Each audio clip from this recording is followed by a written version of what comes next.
The Myers-Briggs Type Indicator, MBTI, not only gives us insights into our basic personality types, but it also gives us insights into our emotional intelligence. You know, our relationship within our personality. So be sure to watch the videos on interpersonal and intrapersonal factors as related to emotional intelligence. This is going to aid you in developing aspects within this intelligence.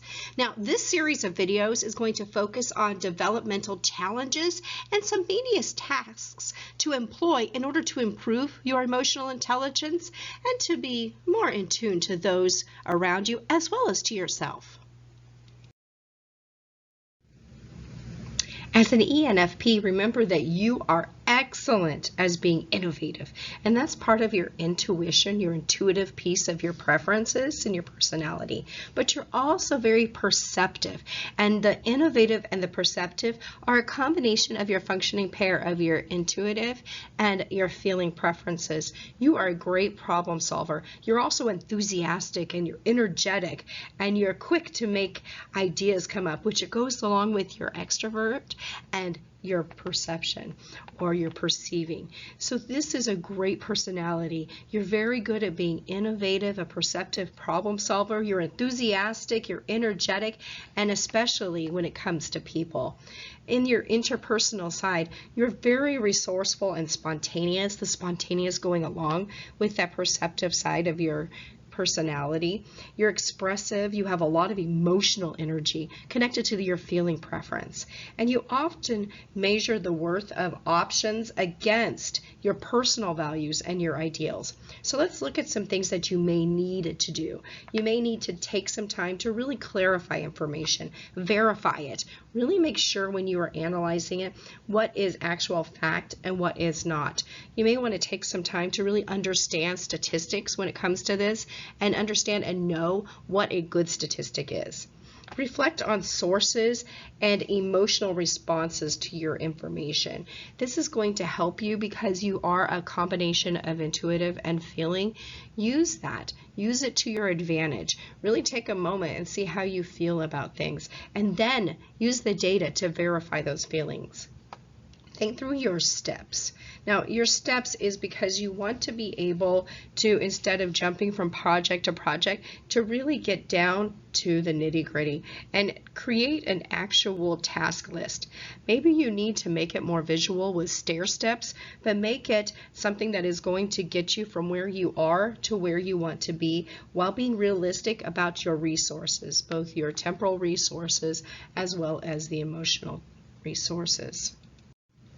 In your interpersonal arena, this is where you are extroverted. This is where you're with other people. You are really good with ideas and innovations. This goes along with that intuitive part of your personality. You're very great at being imaginative, and you express your support of others. You're cooperative, you're adaptable.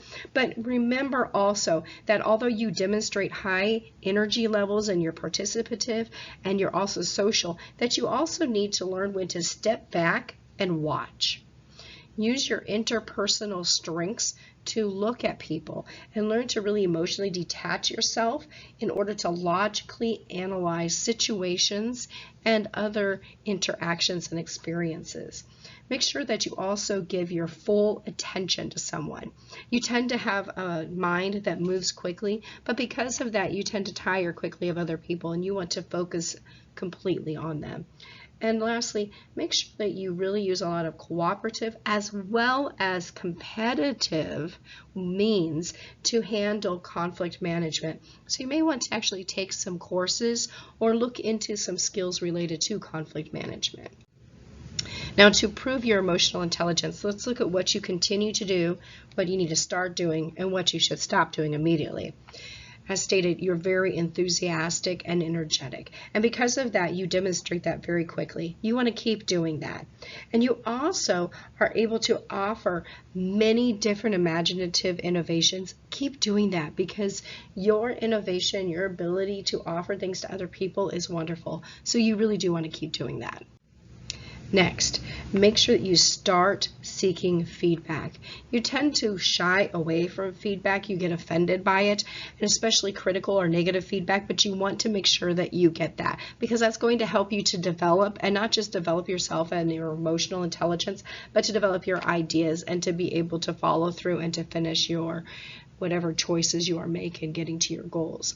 You also want to follow through in your decisions. We talked about that already, that sometimes you get so excited that you forget to get all the way through to the choice. And you want to make sure that you have tasks and steps to meet that end goal. And lastly, we want to look at what you need to do or to stop doing immediately. When we look at stop doing, this is the main thing we've been talking about, is that you're very enthusiastic and energetic, but that means that you also tend to jump from project to project without finishing anything. So force yourself to finish something. Make sure that you get it done.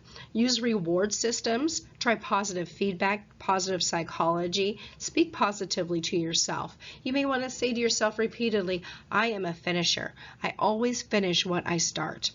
Another thing you want to do is you've always avoided conflict and you've avoided confrontations. Remember that conflict and confrontations also are going to add a different layer of things. They're going to give you more information and they're going to help you to develop your ideas. So don't avoid them. Instead, learn how to manage them. So stop avoiding the conflict and instead take some conflict management courses so that you can see how you can learn from these situations.